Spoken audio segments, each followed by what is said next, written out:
Oh, have we started? Yes, Right. we are now live. Oh, that's useful to know.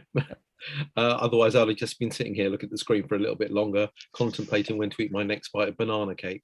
Welcome, one and all, to this afternoon session at NEA conference on Warham's Week. This session is of particular importance because an awful lot of the time we're talking about energy efficiency schemes and the politics around it and the policies. But at the end of the day, it's about actually delivering these schemes in people's homes, delivering real measures which makes changes to their life, reduces their bills, makes their homes healthy. I'm your chair for this session, which will be running from now until 4:45. 4:45. My name's Said Ahmed. I run a small campaigning and research organisation called Energy for London, but I'm also a trustee. I think I'm deputy chair, in fact, of National Energy Action, and I've been really privileged to be working with the organisation for the last 5 years or so. I will be your chair and doing as little talking as possible and leaving it to our superb panel of experts here today to run through their experiences in terms of helping deliver and shape energy efficiency programs in their particular areas. We have four speakers: Tom Jarman, Peter Smith, Tanya Jennings, and Russel Smith. They'll give a brief introduction to themselves and their organisation as we kick off. You might be aware you can put down comments, so you can put down questions using the question and answer session. We will be taking questions at the end of this particular session. Speakers have a maximum of around about 10 minutes. So we have a good at least half an hour for questions at the end of their presentations. I think three of our four speakers have slides. I'll be mindful of the time, so you might hear me cut in. I would turn my camera off, but cut in when you're nearing the end of your time. Okay, without further ado, I hope I've remembered everything that I need to mention for the moment. Our first speaker is Tanya Jennings from the London Borough of Ealing. Tanya, over to you. Great. Let's see if we can do this. Maybe. Okay. Theoretically, that's going to work. I'm Tanya Jennings, and I run the West London Green Homes Grant Local Authority Delivery Scheme on behalf of Ealing and currently 12 boroughs. We started out with 7 for phase 1 and have moved straight along into phase 2 with 12. Just to give you a quick overview, hopefully, if my slide will move too far. Sorry. There we go, technical difficulties. This is what fuel poverty looks like in our coalition. We've spent a lot of time using BEIS as figures, as well as, a lot of different sources to try to identify who are we trying to help with all of these retrofit schemes, including quite a bit of data from Parity projects, as you will see when Russell shares some of his details. And we are sort of all of West London and Newham, who have the worst fuel poverty in London, and so have wanted to kind of come along because we were a little bit more established. I say we're established. We have definitely had some learning pains along the way, a lot of learning. But that's what we're here today to share. I think one of the things that we all underestimated was how much it would cost to run these programs. Program management is a huge factor, and unfortunately, it's also one of the skill sets that local authorities have the least ability to chase for short-term projects. So if we go back to when 1A, originally was just phase 1 of the Green Homes Grant was announced, we had 6 weeks to write a bid. We had a 6-month delivery window. Well, if you've ever worked in a local authority, you know that you can't hire someone within 6 months, especially if you know that they might only stick around for 2 to 3 months at the end of that. So it has led to a lot of contractors' costs. The procurement takes longer than you expect it will, and all of these things. Moving into phase 2, we're in a little bit better situation because obviously we've got these learnings from the first 9 months of delivery, and we're working with the energy hubs to use a procurement framework and a managing agent framework. So a lot of the sort of graphs I'm going to show you in just a second are policy tables are about phase 2, because that's sort of where we're at right now. But we are still very much delivering phase 1 still. We're still asking for extensions because everything has been so delayed. And I think these are some of it is hard to quantify where all of the pieces fell apart, because actually at the end of the day, we've done a lot of good work. But I just wanted to show a couple of mapping of where we're at. So for phase 2, our funding comes from Bays. It goes through the hub, who goes through a procurement lead, who goes to the managing agent on the one half, to Ealing as a lead borough, and then down to our partner boroughs, our referral partners, our delivery partners. It looks fairly straightforward in this format, but once you start to see what a customer journey looks like, this is where it starts to get a little more complicated. Because this current scheme and the HUG as it's proposed, and to some extent even the Social Housing Decarbonization Fund, which will come later in the year, these are open to homeowners, to owner-occupiers. They're open to tenants who then have to deal with landlords, and they're open to housing associations who can apply on behalf of their tenant, or a lot of times just tell their tenant this is happening. So the resident engagement has taken so many different pathways that we've tried to break them down into sort of individual bits. So I don't expect everyone to be able to read this. The idea is to see how many moving parts there are. That, we have referral agents sort of pre-screening people, checking. We then have our delivery partner who's sort of double checking against eco, doing initial surveys to make sure that those are correct, doing land registry checks, because we did have quite a few people try to slip through and say they were owner occupiers when actually they were either council tenants or housing association tenants. And it's not until you've gotten a bit further along that you're like, are you really the owner of this though? So we have had to backtrack on a few things and put systems into place to make sure that doesn't happen right from the beginning. And even then, occasionally we'll still get cases where everything looks kosher until you go out and realize, oh, well, actually they're having massive internal works done to the house, or they're adding room and roof, or lots of different things that are sort of red flags that they might not actually be meeting the income requirements if they're doing these major works. We also have had many residents who've come to us who can only be classified as vulnerable. People who have no floors, people who have no walls, no ceilings, no heating, who are bringing water in through a hose through the window from their neighbor's yard.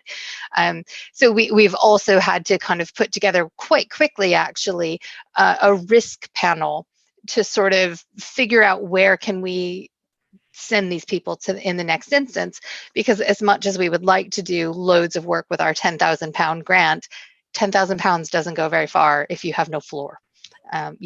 It just doesn't. So there have been a lot of real challenges in those terms. The other challenge, of course, is just getting approvals. I think that we thought all along that the biggest challenge would be not having enough workers, not having enough, input and interest into the scheme. Well, actually, we've had over 1,000. We've had 1,063 referrals into our scheme, which is great, except that about half of those qualified for phase 2, not phase 1, because they were D-rated properties. So, there was a lot of back and forth to try to get exceptions and to get that. But the biggest challenge really has been getting people to agree to works. And there's a few different reasons for that. Some of it is misinformation. They don't always understand what we're trying to propose.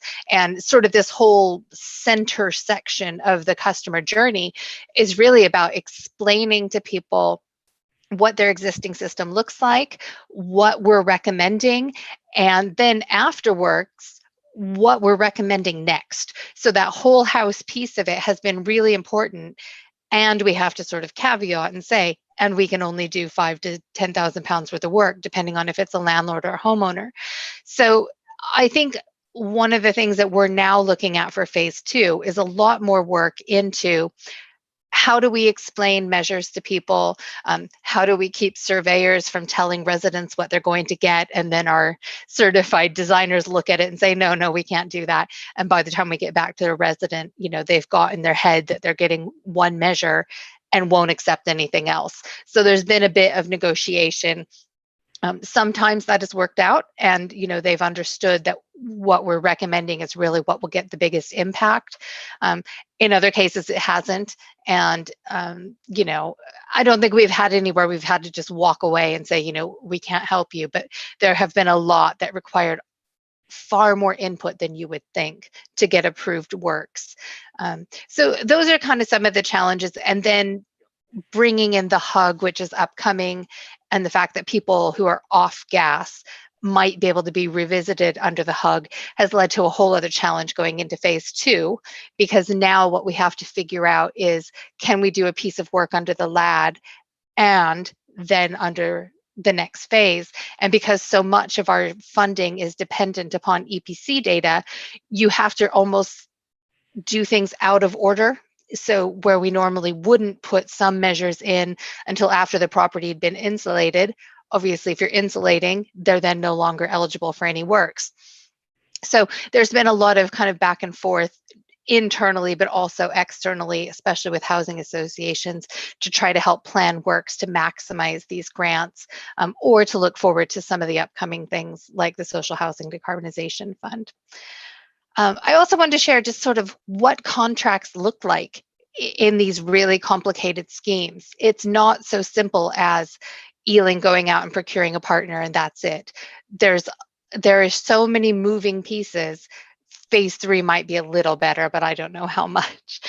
So, you've got contracts with project managers, with the hub, with, referral agents. It gets really messy. The data sharing is really similar, that we've got to really map out who can have data, why are they having that data, even things like comms. In our phase 1, we sent out a lot of comms. We sent out about 35,000 letters, but they did not go to named people because we were primarily using EPC data. And that was a real challenge, because what ended up happening was we had to just kind of accept that a lot of letters wouldn't get opened. We've tried to change that as much as possible for phase 2, and are now having the letters go out directly from boroughs through their benefits teams so that they go to a named person. The challenge, of course, is then it's really hard for us to follow up, because we can't necessarily go knock on their door and say, hi, we know that you might be eligible for this scheme, or we think based on data. We have to wait for them to come to us. So we'll sort of see how that pans out in the next couple of months, because we know that they'll be going to people that we're pretty darn sure qualify, but we as the program managers won't necessarily know who those people are until they come to us. So it's a little tricky, I'm not gonna lie. But I mean, really, that's sort of where we're at right now. I know that's a bit of a chaotic whirlwind, but that's a little bit how this whole thing has been, really, is us trying to figure out, how do we share this? How do we share the learning that we have? How do we share data amongst our partners, amongst the, not just the partner boroughs, but even between our delivery partners? And how do you make a plan for comms? A lot of what we've done has been sitting down with benefits teams and trying to identify, not just means tested, but also, are there other approaches that we can take to find the right people? And I think that the most successful comms that we had under phase 1 was actually when Hounslow sent a letter out to every single one of their benefits recipients, regardless of tenure, regardless of all of these things. But it at least went to a named person. And so they had a huge response, where all of the other things that we sent sort of just to EPCs, it was definitely a bit trickier. Sorry, I was just looking at one of the questions around the data sharing agreements that Teresa's brought up. And actually, that's quite a good question, because So she's asking, why can't boroughs share data if we have a DSA? We do have DSAs. We also have some very conservative GDPR teams who have said, if you would like to jump through 47 hoops, we can give you those addresses. But what we've ended up deciding is that, just sort of for brevity's sake, just to get past those hurdles, it's easier if it just goes from the borough, because then we can say to them, you don't have to share that with us. If a resident comes to us, it's because they have volunteered that data, but at least we're being considerably more targeted in who we're reaching out to. So I think it's going to end up being the right way. Check back with me in about a month and a half when our first letters have gone out. I think that's, we put a lot of work into this sort of data dive to compare filed EPC data that's sort of, well, publicly available to the extent that EPC data is, as well as some of the data from Parity projects that was estimated EPCs. We've then shared that EPC data with benefits teams. And, when we were writing our phase 3 bid, which hopefully we'll hear about in a month, I just sort of said to them, please don't tell me who is eligible, just tell me how many. So I had broken down, based on the EPC data that we had, how many people we thought were eligible for the different amounts of grant under the HUG. Everyone gets the same under the LAD, but under the HUG, it's quite a different scheme. And then they came back to us to say, well, of the X amount of people that are eligible for the LAD, this number are on benefits or in receipt of a council tax discount, things like that. It's not a perfect metric, but I think it will be more successful. But, having said that, it wasn't that 1A was unsuccessful. Like I said, we've had well over 1,000 referrals into the scheme and have quite a few people waitlisted because we've already got some oversubscribed boroughs. It just took so long to get things off the ground and to get people to actually turn around and accept works because of that sort of negotiation piece. Not that COVID and Brexit and things like that haven't had an impact. Of course they have, especially in some of our inter-London boroughs that had really, really hard lockdowns. Tanya, Some of us got away pretty easy.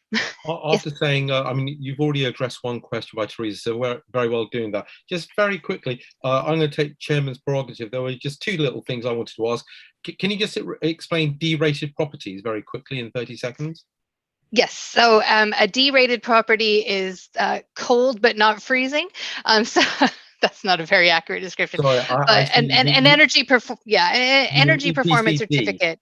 Yeah. So an EPCD is it's sort of middling, and it's the cutoff for most of these government programs. If you're forgive me, I had it in my head DE rated rather than the letter D. I understand exactly what you mean. and yes, got it. Sorry.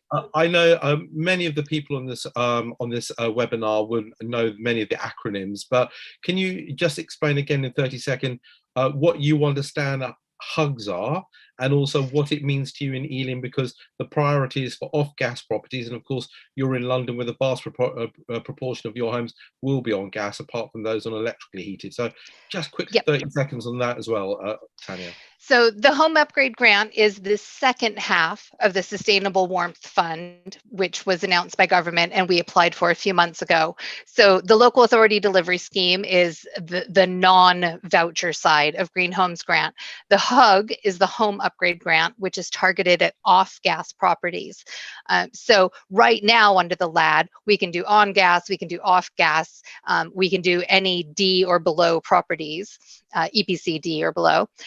With the HUG, it's only off gas, and with LAD 3, which will run concurrently with the next HUG round, which will go through March 2023, the LAD will be for on gas. So even within the HUG, it's been divided into grant amounts based on your EPC, what sort of what sort of heating you have. So if it's an electrically heated F or G rated home, you could get up to a £20,000 grant.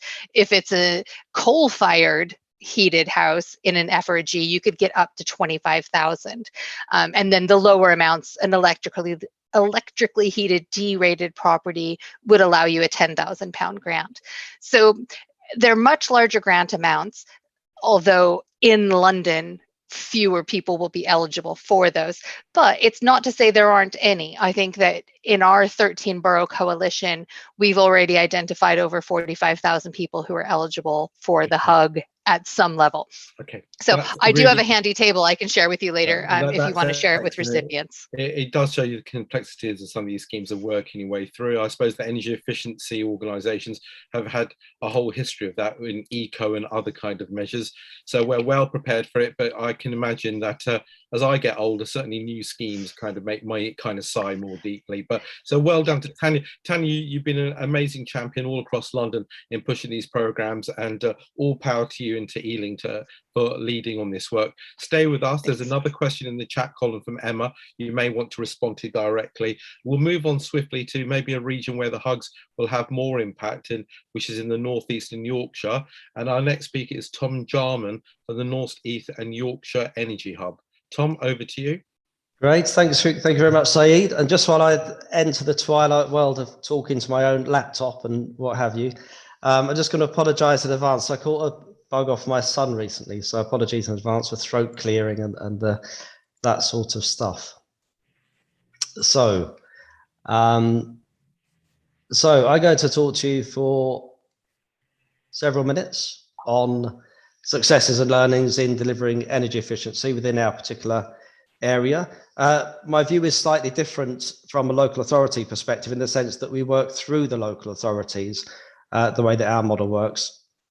And therefore we see very much the issues that Tanya's highlighted very articulately, but also hub level issues as well, which I wanted to share with you. So this is a picture of our hub region. As you can see, it covers all of Northumberland, so that goes right up to the border with Scotland, and then down south as far as the Humber. So it's a big region. Our main role as a energy hub is to, broadly speaking, build the capacity and capability for decarbonisation. We predominantly work through housing, through the LAD programme, and through public sector assets and public sector colleagues. We cover 6 LEP areas, which you can see at the bottom, and within those 6 LEP areas, there are 31 local authorities. I don't know whether these slides have been shared. I'm very happy to share a copy, but we have a website that's got some events on, which we put quite a lot of effort into keeping up to date. So there's events from all over the country relevant to retrofit and the decarbonisation, not just events that we do. And also we've got quite a lot of activity there relating to COP26. So if you are in our region, that might be of interest to you. I'm in the hub as interim manager. Outside that interim role, I'm a consultant in construction and housing working independently. So local authority delivery phase 2, or LAD 2 as it's more user-friendly known. We have 28 of the 31 local authorities in our patch in the programme. The 3 which aren't in the programme are very, very active with LAD phase 1, which is why they didn't participate in LAD phase 2. So they are delivering retrofit via a different programme. It's nearly 5,000 homes in our programme, and the total programme is just over £50 million. We have a highly devolved model. So local authorities are effectively our managing agents. Just to give some context, LAD 1A was £74 million running to those timescales there. LAD 1B was even more money from February to September 21. This really starts to pick up what Tanya very helpfully summarised as the difficulties it creates when we're chasing short-term projects. If you, as I did recently, it's just very, very wide, so you can't fit it on a screen. If you lay this out month by month on an Excel spreadsheet, you see a very considerable, very consistent program. But as you can start to see there, it's broken down quite unhelpfully into these short-term lots, which make delivery practically much, much trickier than it really needs to be. LAD 2 is our one, delivered directly through the energy hubs, £300 million. Like LAD 1B, that's been extended. Then we have sustainable warmth and the first wave of social housing decarbonisation. So that's LAD 2 slotting in the middle there. We do have some operational lessons. With our devolved model, we used supply arrangements and framework arrangements that were already set up by our local authority cohort that meant we could mobilize fairly quickly. I would question, however, whether this really builds core capacity. On the other hand, the funding structure is so uncertain that there is an argument about why would you build core capacity. There's lots of contract management stuff that we've been dealing with, legal clauses, data sharing agreements, as again, Tanya alluded to very neatly. And also, it's hard to underestimate how little legal capacity there is in local authority teams. And it's easy to misjudge just how long a particular clause will sit somewhere before it can be resolved. And then there's the scale of the program, which creates a bit of trickiness in itself, in the sense that the LAD2 program is over £50 million. The total project value of all of our other programs is £2 million, but we are there as a strategic body, not a delivery body. So this very large delivery program starts to skew our purpose. That's unhelpful if it's running on the short term. As a long-term program, that's a fantastic opportunity to build in structural change and learn a huge amount and do things differently. And to some extent, given the scale, reinvent how this is done. But you can't do that on a several-month program. Our other energy hub partners have done it slightly differently. So they have developed contract specifications. They've developed some really exciting dynamic procurement systems, project management structures, and so on. And so on. So the hub model differs slightly from area to area. At a hub level, these are the sorts of conversations we are having with BAYS in terms of what the future looks like. So I just wanted to run through these five points. The first is retrofit as a construction challenge. My background is construction client side. If you are doing retrofits, you are a construction client. So as a construction client, I would urge you to read the Farmer Review. This very, very neatly summarizes the nature and culture of the construction sector. It's an industry dominated by a survivalist business model, the absence of alignment between industry and client interests, and the absence of incentives and means to invest. And it captures multiple critical symptoms of failure and performance. So what? Well, we work in a construction sector where we're fully aware of the problems, because if those problems weren't there, we wouldn't have things like Each Home Counts and these reports that come out. So as a retrofit client, we urge clients, a conversation we're constantly having with our local authorities is about what it looks like to be a construction client. And one of the things we keep saying is that anyone can retrofit. You know, retrofitting really is comparatively easy, but it just means you'll get disastrous retrofit. Safe, good quality retrofit is really quite tricky. And you need to acknowledge the nature of the construction sector and take a set of decisions that mean you are constantly and consciously pushing towards safe, good quality retrofit. We also talk about the supply chain ecosystem. A struggle we're having in the Northeast is to genuinely build the capacity that's available to us within the supply chain. If we don't build capacity, investment just translates into higher prices. And frankly, it attracts people into the housing retrofit marketplace that we do not want touching homes. This cartoon, I think, is quite funny, but actually it's not true. Most supply chain members are SMEs, something like 98% of the construction sector. And in too many cases, they are one contract away from failure. And that's because clients are consistently poor at articulating and measuring what they want them to deliver and incentivizing them to deliver it and rewarding performance. And if we want safe, good quality retrofit, then that's where we need to push much more actively. Safe retrofit doesn't work with a transactional short-term supply chain. There's a lot we can do to the supply chain to give it much more confidence and pull better quality work through. The edge of the known universe refers to this cliff edge, which I see in March 2023. Like I say, at the moment, we are midway through a £1 billion programme of investment, but it is just chunked in a really, really unhelpful way with different criteria, different structures. And actually, there isn't an argument in there to persuade clients to invest in capability. and the supply chain to invest in developing capacity. We need to start talking now about what life looks like after March 2023, because that's the conversation we need to have for those clients. We need to have for those supply chains so they can gear up effectively. PAS 2035, which is consistently referred to in my experience as a burden, which does my head in. PAS 2035 isn't perfect, but it's born from reality. And that reality is schemes that damaged homes and put people in hospital. Safe, good quality, high performing retrofit is tricky, and it's not delivered by default. If you read the farmer review, you really see that behavior coming through that mitigates against good quality retrofit. And my question to any of our local authorities or any of our main contractors that refer to PAS 2035 as a burden is, well, what is your plan B? What's your plan B for doing this properly and safely and well? Value and outcome. Retrofit carries multiple benefits. One of my big one for me is employability. These are skills that are quite hands-on. They're increasingly in demand, and there are things like the Future Home Standard coming down the track that they feed into as well. We have a fantastic opportunity through retrofit to cool time on fuel poverty and deliver the financial resilience and the health outcomes that come from that, as well as the economic opportunity, the housing quality, the carbon reduction. But we do need clients, and again, this is a conversation we're having across our hub area. We do need clients to start to value those outcomes, because they don't come by default. You have to value them. You have to understand what they mean to you.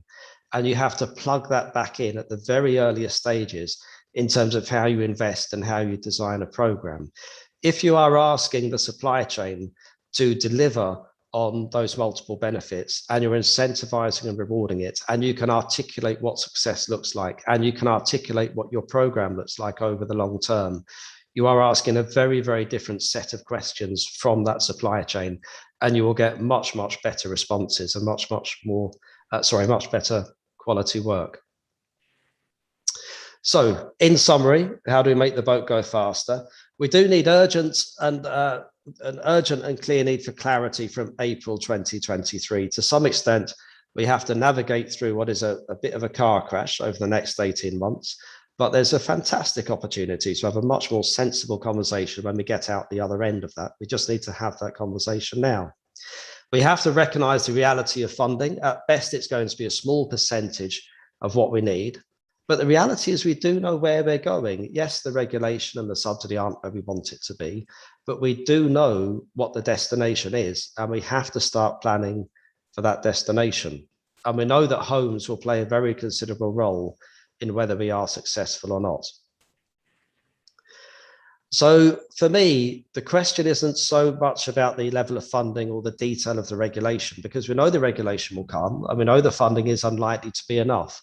What we need to do is start talking to people in a way that means it makes sense for clients to build capability, that the supply chain have the confidence to invest and grow, and that we can collectively, and this is very much working in partnership with colleagues from Bays, get on the runway, because in less than a decade's time, we need to be bringing about 16,500 homes a week to approximately net zero. And that assumes that we start doing that in January 2022. There is an enormous challenge there, and the lead-in we have is vanishingly small. But these are the conversations we are having as a hub with each other and with Bays and with our local authorities to try and change the nature of how people understand retrofit and the environment at which it takes place. And again, the other question we are constantly asking is, what can we do in the North East and Yorkshire to enable these outcomes, so that we're not constantly producing a shopping list for governments, which is the easiest thing to do in the world, but doesn't really get us very far in my view. So thank you very much. I think I was just about within my 10 minutes. You managed to cover an awful lot in 10 minutes, Tom. So all credit to you. That was a fascinating presentation with lots of really, really big questions there. And hopefully we can explore those more in the Q&A session. Chairman's prerogative, again, just one quick question. You mentioned that across the different hubs, slightly different kind of delivery routes are being taken, or ways of implementing the LAD program. Is that needed? Is that a good thing to do? Are you sharing that knowledge across the hubs? We are sharing the knowledge. It's one of those models that has its advantages and its disadvantages. The main advantage is that as a hub, we can relate to the area that we cover. I'm not too sure that having 5 hubs all operating the same model would be necessarily the best way to do this across the nation. But you're absolutely right. The thing which means it adds value or doesn't add value is whether you share best practice and learning, and to what extent you're able to turn that into the sum being greater than the parts. So when I talk about life after March 2023, there is an enormous amount the hubs have done in terms of understanding what works and what doesn't. And we need to pick up that learning more consistently. We are starting to look at that now that we're in between LAD and the start of sustainable warmth. And so we need to pick up that learning more consistently and articulate it in terms of April 2023 onwards. And that's a conversation which we're having with BEIS as well. Cheers. Well, thanks for that, Tom. I just wanted to say that I watched the permanent secretary at BEIS give evidence to the Public Accounts Committee on Monday on the Green Homes Grant voucher and the challenges they had. An awful lot of things that you are saying to BEIS, I think they're trying to say to Treasury. So somewhere along the way, this has to be embedded in thinking that you can't retrofit 16,500 plus homes with the short time scales that they're providing the funding budgets at the moment. We all know that need. We all know that.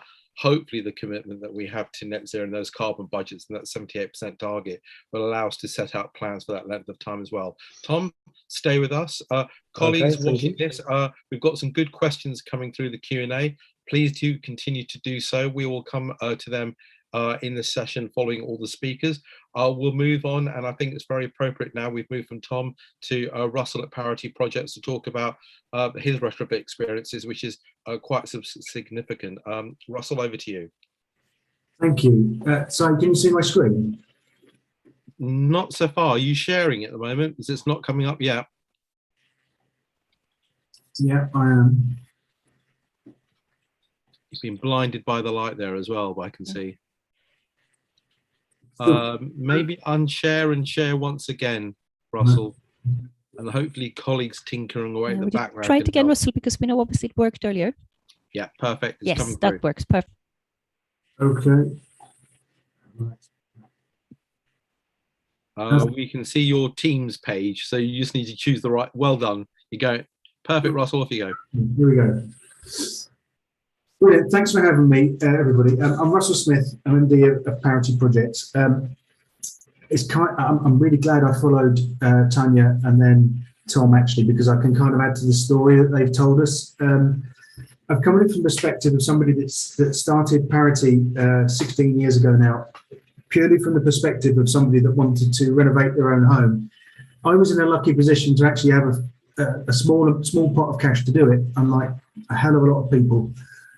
This house needed everything doing to it. I'm a civil engineer. I come from a background of understanding what it takes to do the sort of things that Tom's described. You know, safe, efficient, retrofit to make sure that a householder actually gets something beneficial was something I wanted to learn. And this is in South London, and it was very, very hard. I would recommend anybody here, if they're not quite sure what it takes to get this done, your best apprenticeship is to get on with it in your own property. If I was in charge of the budget of the country, I'd be giving a little grant to every builder in the country so they could do their own homes, so they knew how wonderful it was to live in a house like this, and they would sell it. About Parity. Parity, it started off from that house. We had about 3,000 people come and visit that property over the course of 3 years to just look at what I was up to. Who's this crazy bloke? And why is he ripping his house apart? And they ended up being customers that we would give advice to do their own homes up. But over the years, we've ended up advising local authorities and social landlords in particular based on a software platform service now. So it's not a consultancy. It used to be a wad of paper that we'd leave on a client's desk. Now it's a software platform that people can access their own properties. And we now have 15 million houses in the UK in our database, so that local authorities and social landlords can log on to their own stock. they can check out what their net zero strategy is, or whatever any other angle they might have to get to. I don't know, a SAP-C or a 95% reduction in carbon or whatever it might be.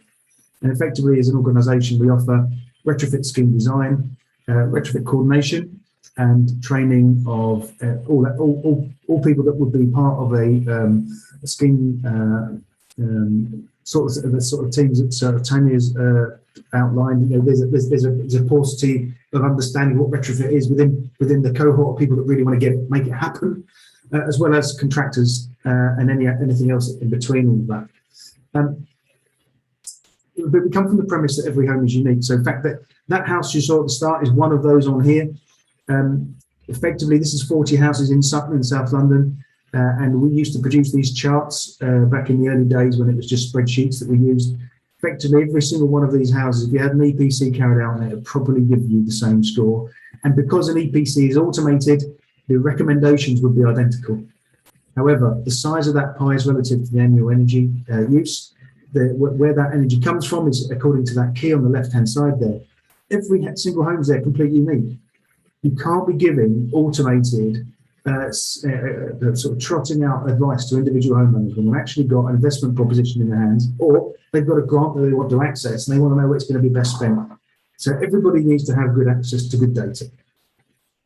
So where we come from at Parity is to understand the entire journey. This is kind of distilling down some of the diagrams that Tanya showed, actually, in terms of, on the left, what it would take to get a scheme going, and on the right, what it would take once you've actually met a particular householder that's given their consent to proceed and to get things moving. From our perspective, it doesn't necessarily even change if what you're dealing with is social housing.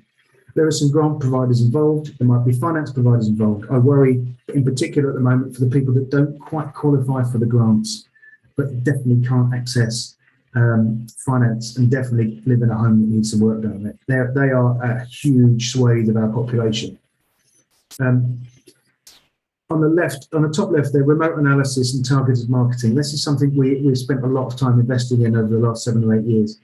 So, for instance, for all of London, we have an energy model effectively for every dwelling in London now. So what I would call a whole house plan. A householder and the local authority could log on to a whole house plan for every individual house. That show them what they need to do to get to net zero. That you can use that to do the sort of things that Tanya's been doing to really whistle down those 35,000 letters down to maybe 4,000, because you know exactly what that householder needs. They're more likely to reply to it, hopefully. So you almost mail merge that whole house plan. On that basis, you can, even at that very early stage, and potentially even earlier than going out to lead generations, you could go to finance providers and say, okay, well, listen, we've got 10,000 people that are in this category here. They need this work doing. Come on, let's work out an offer. That's the smart way of going about it. It's kind of the antidote to all those different bits of things that Tom's just outlined. Spending a lot of time earlier on in this process, thinking about the journey that we need to get to net zero, and making sure that the most vulnerable and those that feel poverty are dealt with very, very early on, and they're prioritising that journey, is absolutely critical. With this kind of modelling, we can identify all that stuff. And critically for us at Parity, we have one online platform that takes you from the remote analysis on the left all the way through to the PAS 2035 process. So you can produce a whole house plan. You make sure the designers know exactly what's going on. You've got all the lodgements through to the PAS 2035 platform to make sure that's tied in. It's all in one place.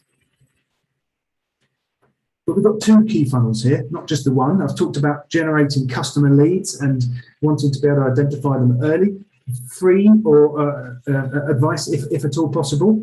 But on the left, we shouldn't forget what I call the practitioners, existing companies that really want to get into this stuff. There's no point in generating a big pile of leads and getting customers excited when you can't deliver on it. And this is a lesson I've learned very much over the last 10 years or so. With my other hat, as I founded and run a not-for-profit cooperative called Retrofitworks, which is delivering this stuff and has done for a number of local authorities over the last 10 years.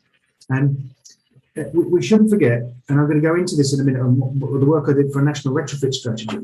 This isn't just about investing in training. One thing, if any of you that have had any conversations with local colleges, they do not know what to offer. We need to tell them. You do the analysis of what the housing stock needs, tell them what training they need to offer, because until you do, they won't be offering anything. But it's more than that. The numbers of people we need to get into our industry to hit net zero are 400,000 tradespeople, okay? And just relying on the existing companies out there to absorb those numbers, it's pie in the sky. We need to be creating new companies as well to do this work. Probably something will come up in our chat a bit later on, I would thought. But without a general awareness campaign from government, it takes us from the itty-bitty, lad 2, lad 3, hug, blah, blah, blah, to it's a 35-year program, and everyone can genuinely and confidently invest in themselves. And the colleges will see a long-term business proposition there. They will invest in themselves, and so on and so on. We're never going to get beyond the horizon that Tom outlined of March 2023. So we started Retrofitworks 10 years ago, and it's delivering at that scale now at a very local basis using small companies. And we very much avoid the idea of speaking to a company that will subcontract and subcontract. We're talking to the people on the ground that will do this work. And it gives you much greater accessibility, much greater control over errors. And anybody telling you that you will not have errors is lying. Things will happen. Communication problems happen. Things will go wrong on site. It's your ability to deal with those issues that marks you out as a decent scheme. I would urge you, if you want to explain a bit, if you want to understand a bit more about this slide, go onto the Retrofitworks website. There's a really great video animation. It will take you about 4 minutes to watch and explain all of these bits. The key thing about Retrofitworks is it's owned by all of those people. And they all have a say in how to design a retrofit program for local area. It's one thing saying there's a grant scheme available to do the work. And frankly, if people can see that there's opportunity to get hold of some free money, they will contact and they will get in touch. But actually for people that don't have the money, don't know how to access this, but really need something doing, they don't qualify for a grant, but they want to do something, that's a whole world of pain over the top of this. We really need to be smart about reaching those guys. And one of the things that we do with all the data I've outlined there is we start to get really serious about how to target the sort of people that need that information, need the advice. On the left there is our strategic profiling of householders using our Pathways software. On the right, we have a platform called Plan Builder. So in all of the areas I've outlined, so Oxfordshire, London, Sussex, Shropshire is coming on board now.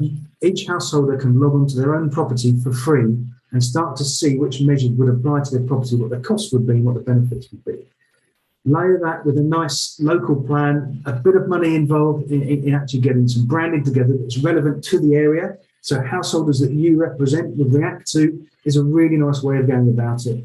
And here's a shot of the Plan Builder software for our EcoFurb service in London and Cambridgeshire. So it's almost like going onto a Tesco direct app, rather than buying tomatoes, you're plonking in measures into your property. You can see your bills go down, your carbon go down, and the cost of the package go up. And once they've sent that particular package through to our advice team, we've already saved ourselves an hour of conversation. So I want to, Tom's already mentioned the PAS 2035 standard. The retrofit coordinator army that we're building up is absolutely critical. So expectation management, people really getting under the skin of people, what people really need and what their priorities are, is a conversation. The tools that we've developed speed that conversation up and make it more accurate, but it doesn't take away the fact that we need to build trust up between ourselves and all of these people that are doing this work to really get there. The one thing I would say, this is obviously white male heavy. We definitely need to get a cohort of retrofit coordinators out there that represent our communities. Otherwise, the trust won't get built up in the way that we need. The whole house plan. I'm just flashing through slides here so that people can watch this back on the video when they get the link. But effectively, we're giving householders real understanding of what their house is all about. Where's the money being spent right now? Where can the benefits be accrued? It's for some people, it's an investment proposition as well. How do you get as low as possible? What will it cost you? Where will your EPC rating end up? Where will your carbon emissions end up? We've augmented this now as well with the idea of how you could get to net zero completely. Full clarity there. And this is important when we're trying to build up trust. Very quickly, I'm going to just show a couple of slides on the National Retrofit Programme. This is some work I did for the Construction Leadership Council that concluded as sort of phase 2 in July, showing just how big the task is and why we need a long-term plan. We need obviously 27 million buildings in the UK renovated by 2050. However, we modelled it to 2040 because that's too slow. and the IPCC obviously aligned with that back when they published their report last month. But at the heart of it, we need a couple of key things here. Leadership over long term is critical. Well, this particular piece of work called for one central national agency that will coordinate with local hubs, just like Tom's and other people that we're delivering locally, so that we can gather all the things on the right-hand side there, such as performance standards, finance and grants, making sure the training and accreditation is consistent across the whole country, dealing with the supply chain that is under severe pressure right now, communicating with them so that they know what they need to be able to deliver over the very long term. Creating customer demand, in my experience, in Oxfordshire, Sussex and London is not a problem. You make them a decent offer, they will come. And that offer, I'll go on to a bit later on, what should be in that offer. But a compliance and quality regime is critical. Audit, audit, audit, audit. Because some contractors' view of scaling up is just getting a whole bunch of people into a house and making the paperwork look good. You've got 2 minutes, Russell. Thank you. The National Retrofit Strategy set out an S-curve output rather than going at it straight hard. It's basically presuming that we'll need 5 years to build up these numbers of people in the industry, go hard at it for a while, and deliberately plan to slow down so that we can retrain them in other things. It's a good news story to get all these 400,000 people into their industry. But those are the numbers. This is the amount of people we need to get into our industry compared to the numbers that are in it right now. It is enormous. We can't do this by mucking around at the edges. This has to be a national retrofit strategy. So key ingredients to retrofit a scale seed, I'm just getting to the heart of it. Every home has to be renovated to a high standard. We can't avoid it. Every person that lives or works in a home must have access to that knowledge. So a builder walking into the house, kitchen fitter walking into the house, they need to know what that whole house plan is for that building. So they're not just selling their thing and forget the rest of it. Every lead should be pounced on, whether that's a joined up service with private companies or it's publicly led, doesn't matter. We haven't got time to go back and undo work that we should have done. Whole house plan delivered by an impartial expert, but exceptional execution, exceptional service. If you have that, the reputation will build and more people will want to do it. But we need that national campaign. And we are working with NEA at the moment in Fishwick. I mean, Tom highlighted some of this stuff. This is what happens when you let the supply chain be completely in charge of all this.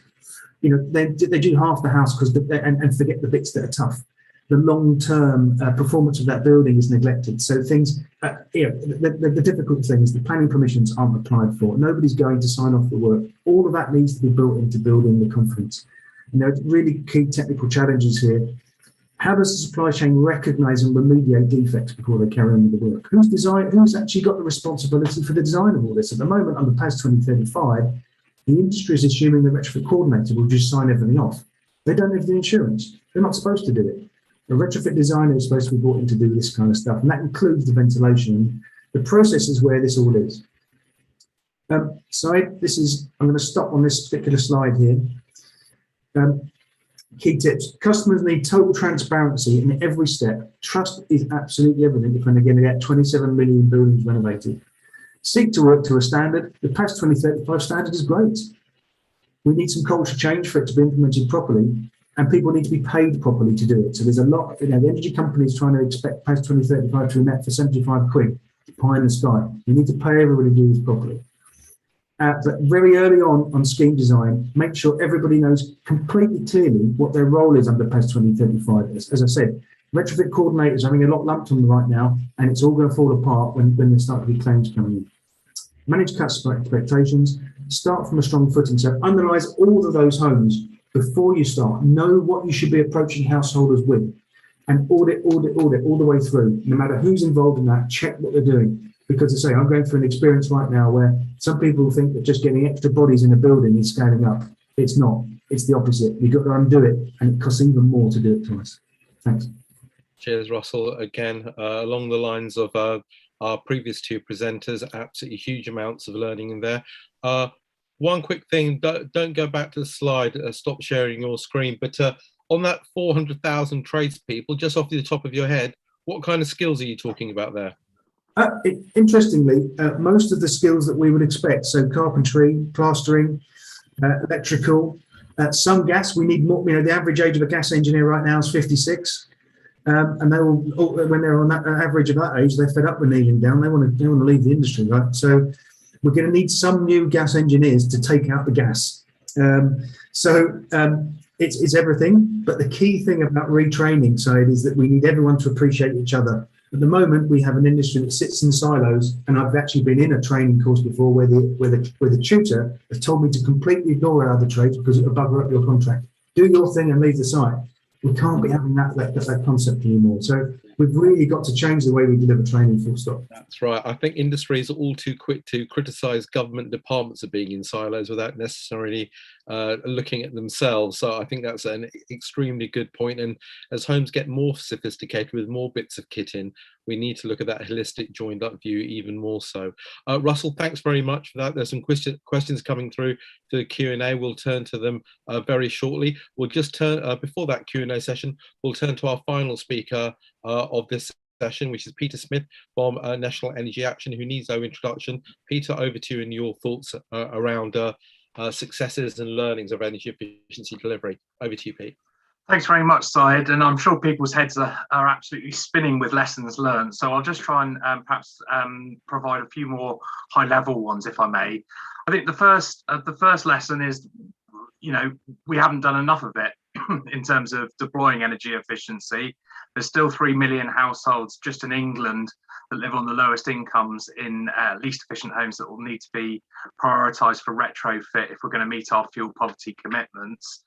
Equally, we know that the figures that the CCC were talking about earlier today are pretty alarming in terms of what we're doing at the moment compared to what we need to do to get anywhere close to the 6th carbon budget. On lofts, I went through these figures earlier, but I just want to stress them. On lofts, we're doing about 32,000 a year at the moment, and we need to get up to 710,000 by 2025. On solid wall, we're doing about 10,000 a year, and we need to be up to 255,000 a year. On cavity walls, we're doing about 40,000, which is sadly a reduction on the previous year, and we need to be up at 215,000. And that's before we get into the really gritty work that we were talking about in the previous session about decarbonising the primary heating. So we just need to recognise that we're not doing enough of this stuff, and we need to massively up the scale. In addition to that, some of the toughest, the homes that we have done have tended to be the easier ones. So we know that the low-hanging fruit, as it's often referred to, have been crawled over by lead generators for years and years and years, and we need to now roll up our sleeves in terms of addressing some of the tougher properties that have historically been either ineligible for schemes or have been deemed to be too expensive to help. And we know, sadly, again, that there's a disproportionate amount of low-income households within those type of properties that desperately need the help, and probably they've got the deepest affordability problems, but we haven't yet really channeled sufficient resource to address that. I particularly highlight the challenge around solid wall in that context, where we know that over 90% of homes with solid walls are yet to be insulated, and we really need to crack on with that key task if we're going to meet fuel poverty commitments or reach our decarbonisation targets. We also know that schemes haven't been around long enough. There are a couple that have been, notably Eco and Warmfront, and when they had been, particularly Warmfront, they were hugely successful in terms of not only the amount of measures that they delivered, but also the contribution that other parties have been able to provide in terms of referring people into those schemes. If schemes are around long enough and people know that if people are eligible and they put their hands up, they'll get something, then other sectors that aren't specifically sort of energy focused will find a way of referring people in. And particularly thinking about the health sector in this context. So typically schemes haven't been around long enough for that to be the case, and we absolutely need to see that sort of enduring nature of schemes that Tom rightly highlights. It's also true to say that schemes have been far too complicated. People are typically bamboozled the moment that you utter an acronym at them that they don't understand, and we're incredibly good at that in the energy sector. But it's true to say that these schemes are far too complicated for people to understand. Often they're reliant on agencies that, that should be there to support people and handhold people through that process. But it's a postcode lottery in terms of whether or not that capacity exists for those agencies to do that vital work. And no effort really has gone in to standardising or simplifying either the complexity of those schemes and relating that in a language that people understand, or in terms of making sure that some of that complexity is taken out about how we apply for assistance. So these recently, we really welcome the fact that local authorities have been much more at the heart of what central government's trying to do on energy efficiency delivery. But all of that has been predicated on a competition. So you've got to access funds in a competitive process, which works well if you're a local authority that's well tooled up to do this stuff. But if you've got no capacity, then you're not going to be applying for those competitions, and the level of need in your area is likely to sort of directly correlate with how well resourced you are. So that creates certain key challenges. I think the customer journey is also not clear for many households. I think Tanya's infographic sort of teases that one out, that the customer journey is often very confusing. And particularly I'd underline a point I made earlier about the guaranteed nature of assistance. Unless we're able to say to someone at the front end, if you look like this, you've got these characteristics, you'll get this type of assistance. Unless you're able to provide that clear message to people, being bounced around all over the place and having quite a lot of intrusion in terms of doing household surveys and that sort of stuff before you're even able to say to someone, you know, it's going to be worth your while doing this, you will get something at the end of it, is quite important. I'd say that there's also been a bit of typically there's been duplication in terms of some of the procurement and the management processes. I think this is particularly true of the energy company obligation, where you look at some of the administrative costs that are embedded within that scheme and present a huge amount of duplication of effort. If we weren't reliant or solely reliant on energy suppliers to provide that assistance, and some of those overheads could have been shared, then we could have seen a really kind of critical reduction in terms of the amount of costs that are being taken up with just the administrative cost of delivering this support. And targeting, I agree with those both the speakers that have highlighted the absolutely key role of getting your ducks lined up in advance in terms of how effective you can be in pretty much guaranteeing the circumstances of individuals or the characteristics of properties before you've even walked through that door. And I think that intelligence and taking the time to really develop a clear game plan about how you're going to engage people, how you're going to target them, is absolutely vital. I've mentioned advice, so I won't labour the point, but advice sitting alongside all of that is truly important as well. Typically, we haven't been great in terms of integrating different funding streams either. So it tends to be that if you identify a house through ECO, you'll deliver the measures that ECO can provide. And if you find someone that's eligible for the LAD, you'll deliver that assistance. We've got to get much more canny in terms of the interplay between different funding streams if we're going to maximise the outcomes that can be achieved.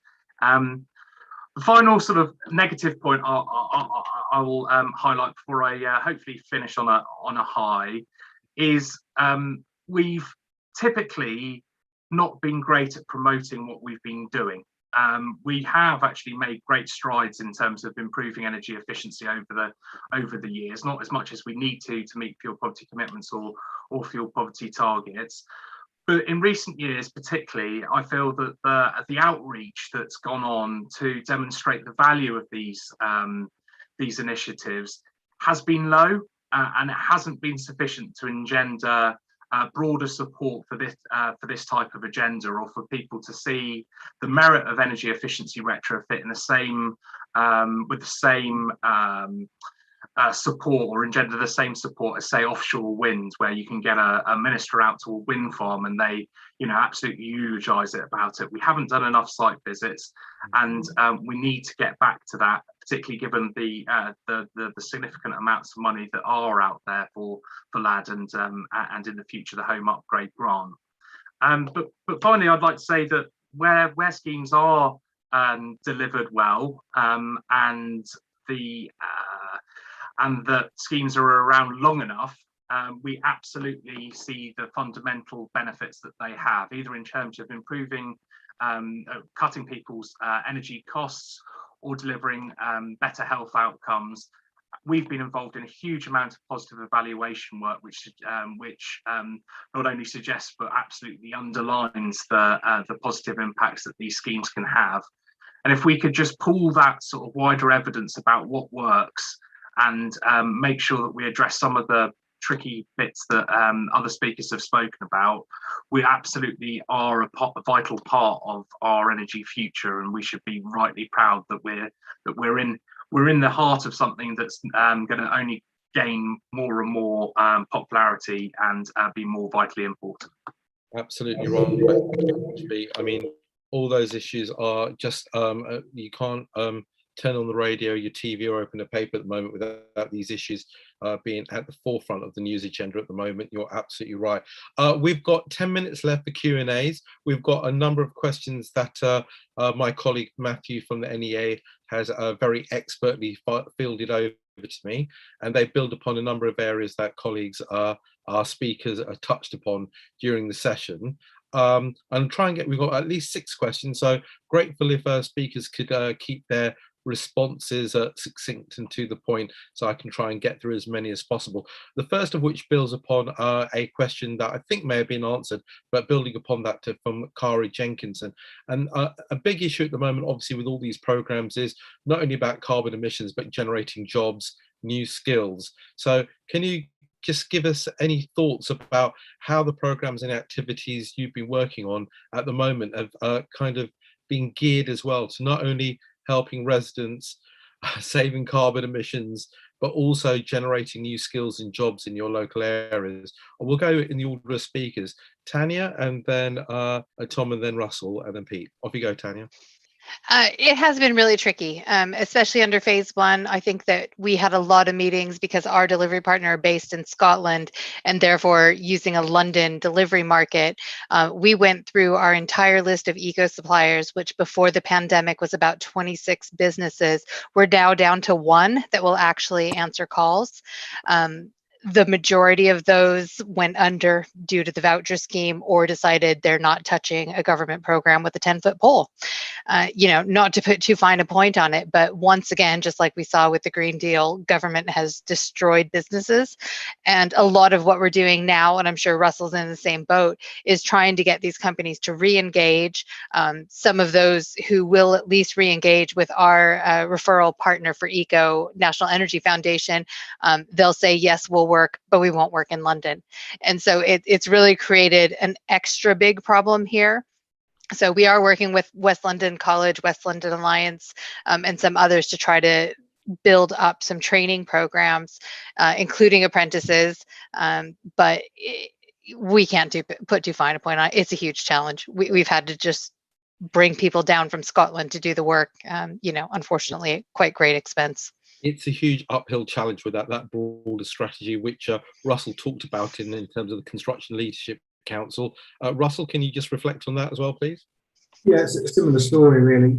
We're quite lucky that we've got a few installers that are very close to us, because we've worked for sort of 8 or 9 years together. So they will always make sure they hold a few people back, but it means you can't move particularly quickly, but you can give people confidence that it will get done. I think just to echo Tanya's comments on the Green Home Grant Voucher Scheme, it actually completely pulled the rug out from under quite a lot of the work we were doing in our Able to Pay scheme, so Oxfordshire, Sussex and London. Overnight, pretty much, we had 600 people that were going through our process that were willing to pay their own money to do work on their own home. And they all said, oh, let's wait for a bit of cash. Let's wait for the process to work. And of course, when there is such a prescriptive process for the voucher scheme, it actually meant that most of those houses need to be redesigned, to accommodate the measures that were paid for under the bloody grant scheme. So, horrible. So whilst on the one hand we're all calling for things to be long term and thought through, as soon as there's a sniff of that in the marketplace, everyone stops and waits for it. Oh God, it's all getting a bit bleak. Okay, all right. Tom, can you add to that? Skills, jobs, interaction with these programs and your respective organisation? Yeah, so I had to nip out to the door there quickly. But yeah, so the biggest challenge for us, there are things we are doing around skills, but in reality, they're quite peripheral, I think, to be honest. In the sense that what I touched on in my presentation and what I think Russell talks about very well as well, was that need to provide an argument for the supply chain to come into this marketplace and to skill people up and train them up. Because at the moment, there isn't a great argument for doing that. So we are trying to connect together the dots in terms of training capacity. We're trying to do work to understand the retrofit pipeline. We're trying to understand the skills picture across the supply chain, a bit of supply chain mapping better.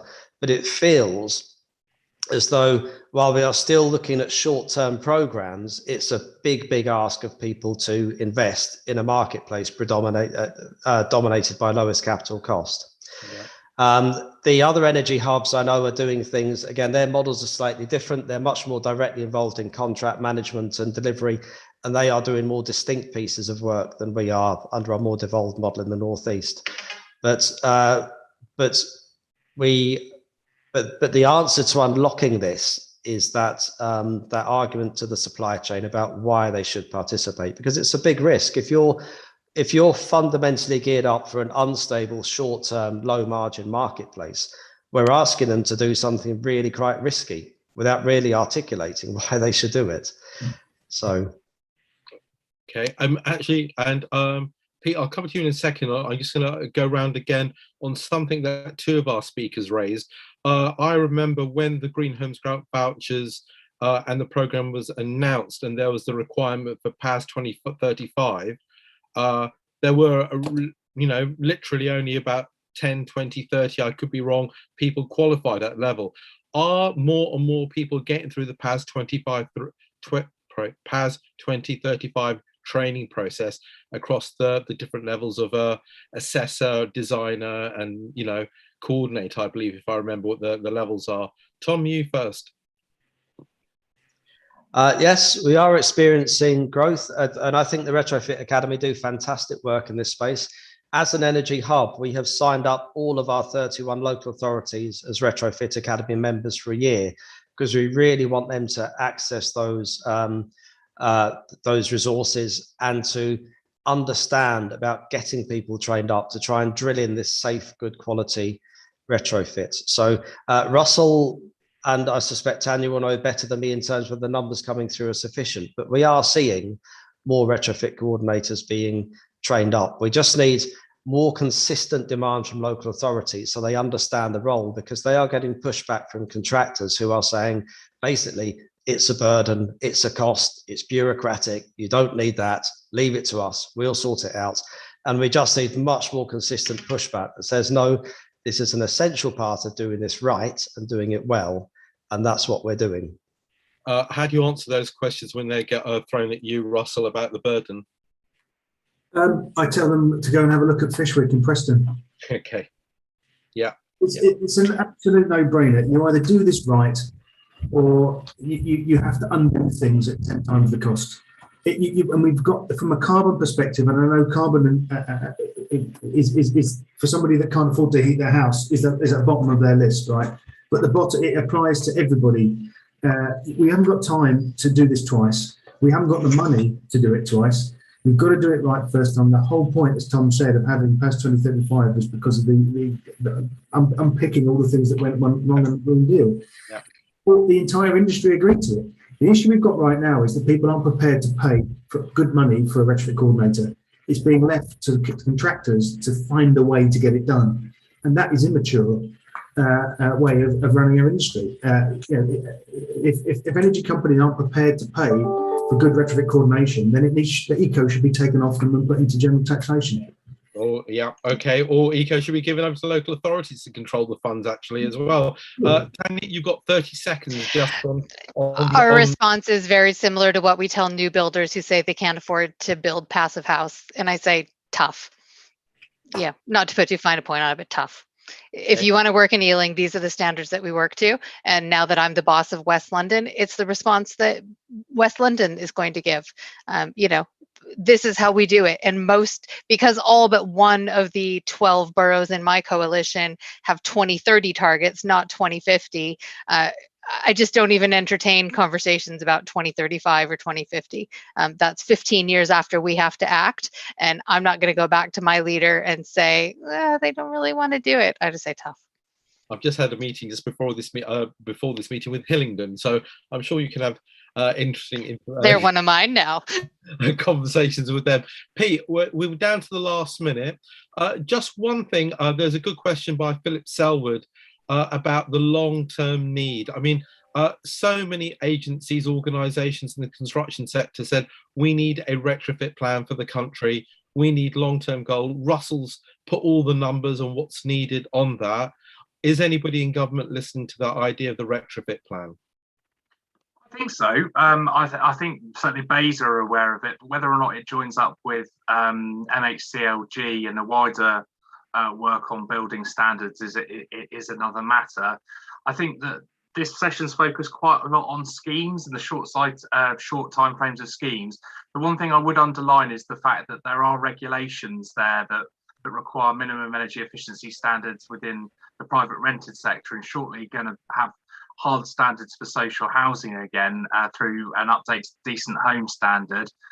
Those regulations are only as good as the local authorities that enforce them, and that will turn the wheels on the supply chain and give clarity to people about the standards that we need to reach, just as much as longevity of incentives and schemes. So just a broad point I'd make about where the focus needs to be as well. Okay, Pete, that's fantastic. I think we've only just a minute over time, so I think my NEA colleagues working in the background will forgive me for doing that. But I think we've covered an awful lot of subjects, but at the same time, I feel that we've also just skimmed the surface of really the discussion, the debate that we really need in retrofitting 27 million homes across the country. We've never really had a strategy on retrofit from the government. It's always been quite piecemeal activity. I've given up trying to follow some of the acronyms, and God help us when going through an Ofgem spreadsheets on terms of eco carbon savings, you know, and it keeps changing from scheme to scheme. It's just not the way to try and decarbonise what contributes something like 30 to 40% of carbon emissions to the country. It only leaves me now to say thank you to our speakers, Tom, Russell, Tanya and Pete. I just want to issue a plug for tomorrow morning. If you haven't registered as yet, at 9:15 we have the Minister, Lord Callanan, from Department of Energy, speaking about the critical issue of that's facing us around fuel poverty, energy bills. And I just want to remind people of, like Tanya's point, we're here talking about lots of these schemes, but actually it's very sobering to remember, and Pete also for NEA to realise, when you go to the people's houses and you're thinking about, you know, changing their radiator or something, and they haven't got a floor or a ceiling or a roof that's fit and habitable, it really makes policymakers' minds swiftly realise that this is an absolutely massive challenge, and we've only really just started the journey. Thank you all for coming along this afternoon. I hope you found it as rewarding as I have done, and I look forward to seeing you at NEA's future events, but hopefully face to